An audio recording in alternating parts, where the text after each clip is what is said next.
अब मेरा क्वेश्चन जो है वो ओल्ड मदर्स से रिलेटेड है। मदर तो मदर ही होती हैं। बिल्कुल बिल्कुल, पूछना चाहिए, ऐसे हम कैसे मिस कर सकते हैं, करेक्ट है ना। तो मुझे लगता है कि हर एज ग्रुप के बारे में थोड़ा थोड़ा हमें होना चाहिए। Correct. तो इतनी अच्छी जब जानकारी मिल रही है, इतनी अच्छी बातें जब पता चल रही हैं, तो क्यों ना हम उनके बारे में भी, एक क्वेश्चन मेरे दिमाग में आ रहा है, मुझे लगता है कि सभी के दिमाग में आता होगा। Let's see. तो जो हमारी माएँ हैं, किस एज ग्रुप की बात कर रहे हैं? आपके एज ग्रुप के जो मदर्स हैं उनकी जो माएँ हैं। हाँ, जो Alright. हमारी मदर्स हैं, जिनके बच्चे बड़े हो चुके हैं, 55 60, सब सेटल भी हो गए हैं, सब जॉब वगैरह भी कर रहे हैं, कोई जॉब कर रहे हैं, कोई सेटल्ड हो गए हैं, है ना, अपने अपने परिवार में भी सेटल्ड हो गए हैं। अब ये क्वेश्चन उन मदर्स की तरफ से है।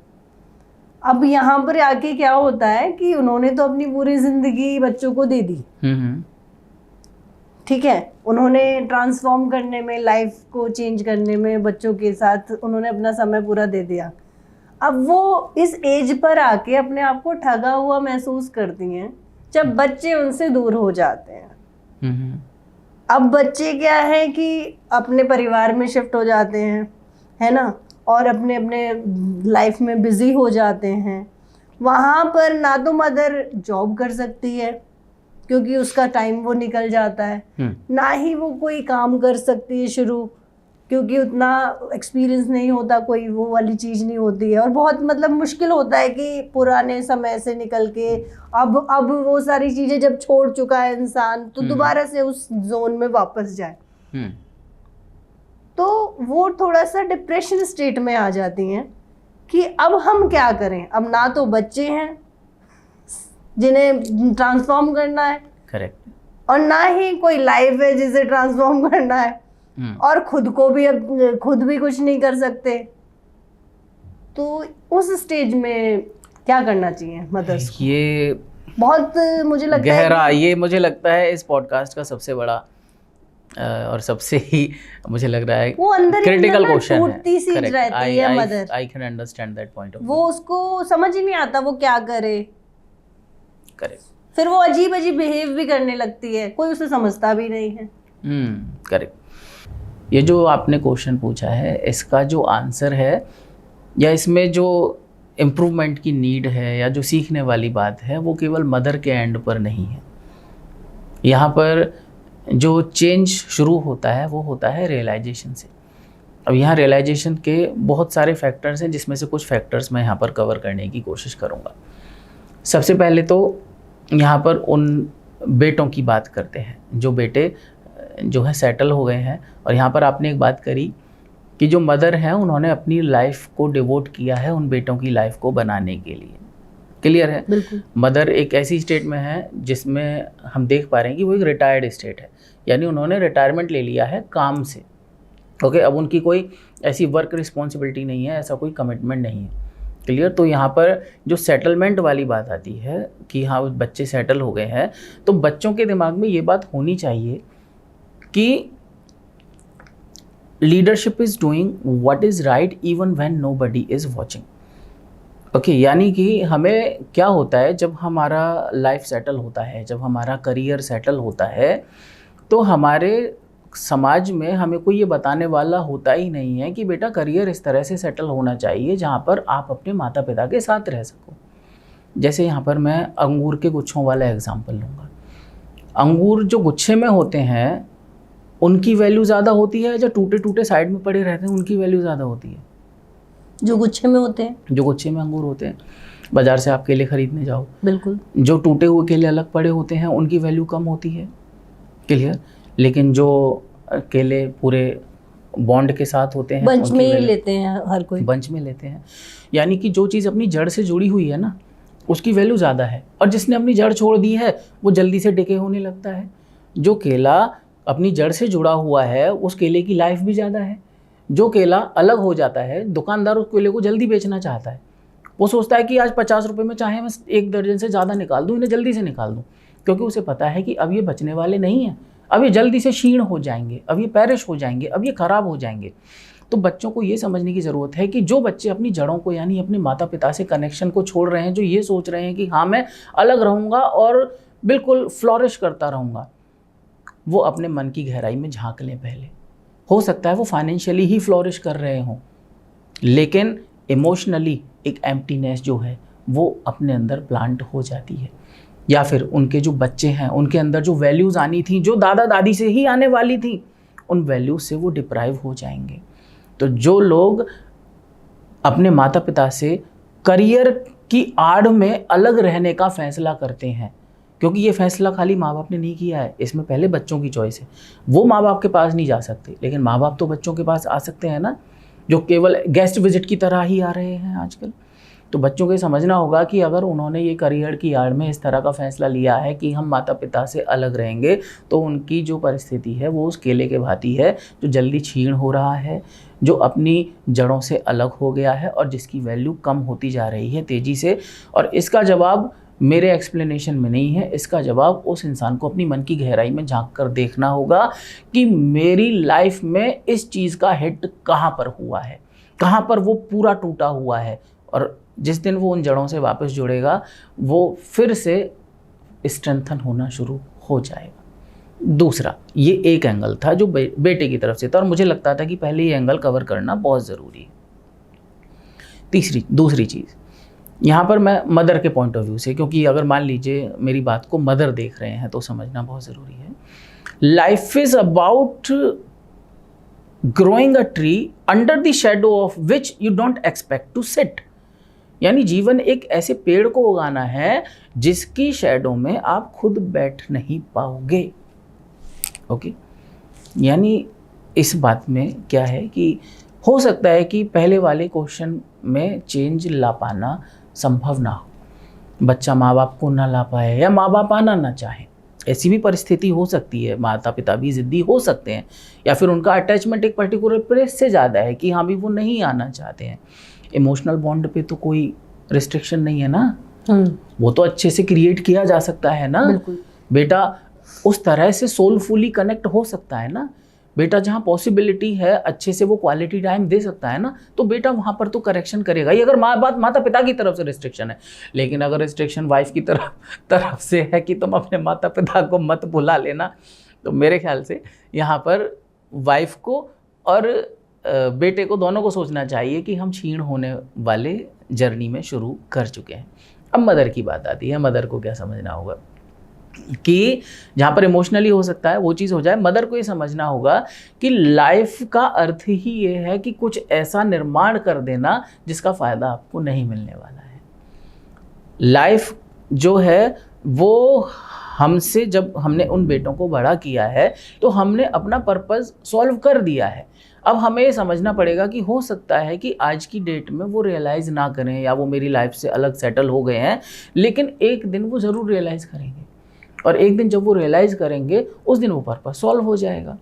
अब हम क्यों पेन में हैं? हम पेन में इसलिए हैं क्योंकि हम इसको एक मिसफॉर्चून की तरह ट्रीट कर रहे हैं। हमें लग रहा है कि हमारे साथ बड़े ही दुर्भाग्य की बात हो गई है जिसकी वजह से हम यहाँ पर अब डिजेक्टेड और अलोन हैं। आप डिजेक्टेड और अलोन नहीं हैं, क्योंकि आप सोच रहे हैं कि आप डिजेक्टेड हैं या आपके बच्चे आपको टाइम नहीं दे रहे हैं या आप अलोन हैं, इस वजह से आप वो डिप्रेशन वाली या एक ख़राब स्टेट में चले जाते हैं। अगर आप ये सोचने लगें कि अब एकांत जो है वो मेरा एक नया दोस्त है, अब उस एकांत में मैं कुछ तो नया कर सकती हूँ। माँ बाप जो हैं वो काम से ही तो रिटायरमेंट लेते हैं। जैसे हम अपने मोटिवेट मी में हमारे स्टूडेंट सीखते हैं that learning is a life long process. तो अकेलापन इंसान की लाइफ में, चाहे वो माता पिता हों, चाहे वो आप हों, चाहे वो मैं हूँ, चाहे वो बच्चा है, या फिर आप भी देखिएगा, जैसे मैंने पहले क्वेश्चन के आंसर में भी बताया था, अकेलापन लाइफ में तभी आता है जब लर्निंग लाइफ से चली जाती है। माता पिता भी हो सकता है पढ़ ना सकते हों, आंखें कमज़ोर हो सकती हों, टीवी तो सब बड़े बूढ़े खूब झिक के देखते हैं, तो वो जो टीवी देखते हैं उस टेलीविज़न में कुछ नया और सकारात्मक ऐसा एक्सप्लोर करें जिससे कि समाज में और अपनी लाइफ में एक फुलफिलमेंट का योगदान भी दे सकें और ख़ुद भी फुलफिलमेंट फील कर सकें। अब उससे क्या होगा कि अब आपने अपनी जर्नी को एक नया स्टार्ट दिया है। अब आप एक्सपेक्टेशन वाले बोझ तले भी नहीं हैं और अब आपने ये भी रियलाइज़ कर लिया है कि ज़िंदगी का मतलब ही यही होता है, और आप ये भी एक्सेप्ट कर चुके हो कि अब मेरा एक नया दोस्त एकांत है। अब उस एकांत में, उस सॉलिट्यूड में आप एम्पावर्ड होना शुरू करोगे। तो फिर एक नई जर्नी की शुरुआत होगी।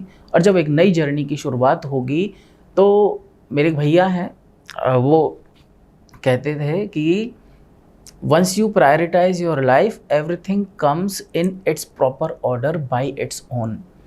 तो आपको पता चलेगा कि जो बच्चा आपसे दूर भाग रहा था वो आपके करीब आना शुरू हो गया है, जो आपको पसंद नहीं करते थे उनको आप में गुण नज़र आने लगे हैं, और अब आप ऐसे बन गए हो कि लोग मधुमक्खी की तरह आपके पीछे हैं। वो चाहते हैं कि आपसे बात करें, आपसे कुछ सीख लें, आपकी एक बात उन्हें मिल जाए, क्योंकि अब आपने लाइफ में एक नई शुरुआत कर दी है।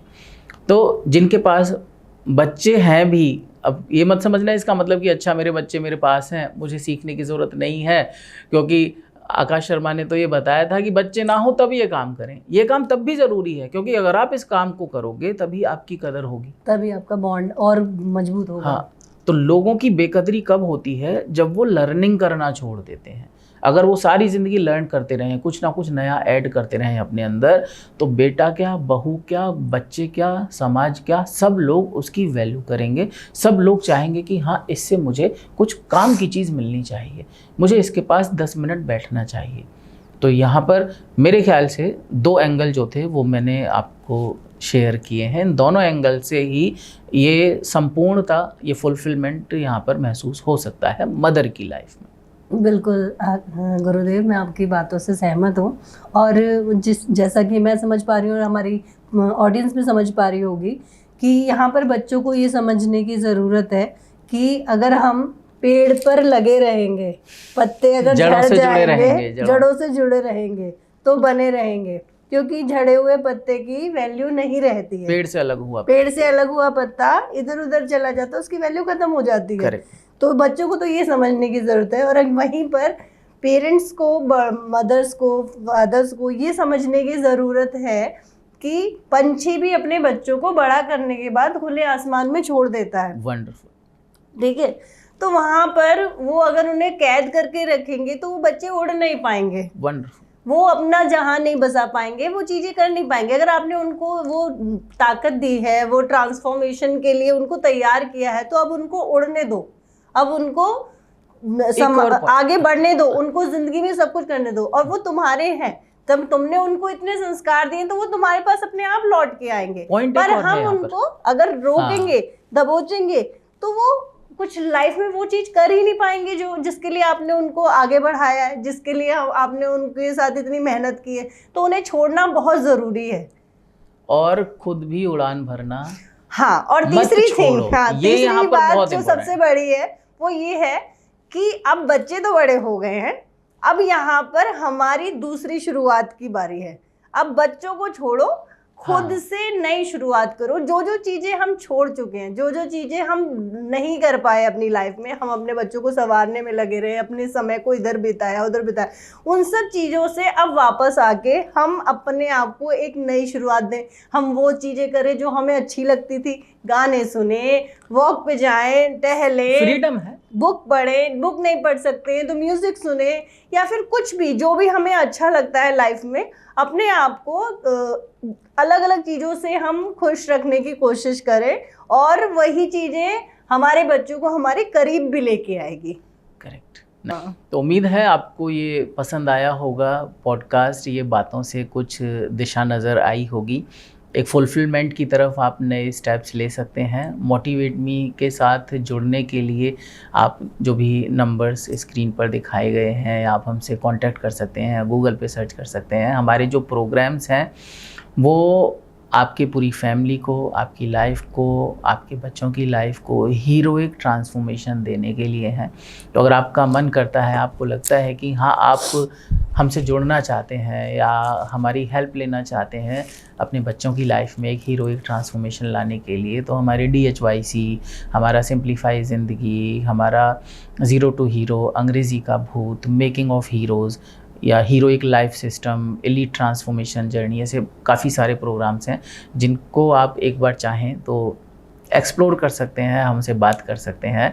और बाकी मैं क्योंकि एंकर नहीं हूँ इस शो का, मैं इस प्रोग्राम को ऑफिशियली एंड नहीं कर सकता। मैं एंकर से ही कहूँगा कि इस प्रोग्राम को एक टर्मिनल तक लेके जाएं। बिल्कुल गुरुदेव, आपके आने से और आपकी बातों से हमें बहुत कुछ सीखने को मिला है और बहुत अच्छा लगा। हमारी ऑलमोस्ट काफ़ी चीज़ें हमने कवर कर ली हैं, तो काफ़ी अच्छा लगा ये सब जान के समझ के कि एक माँ के लिए कितनी चीज़ें इम्पॉर्टेंट होती हैं, उसका क्या पर्पस होता है। अभी तक तो हम पर्पस ही नहीं समझ रहे थे अपना कि क्या पर्पस होता है, क्या एजुकेशन का पर्पस होता है, यही क्लियर नहीं था।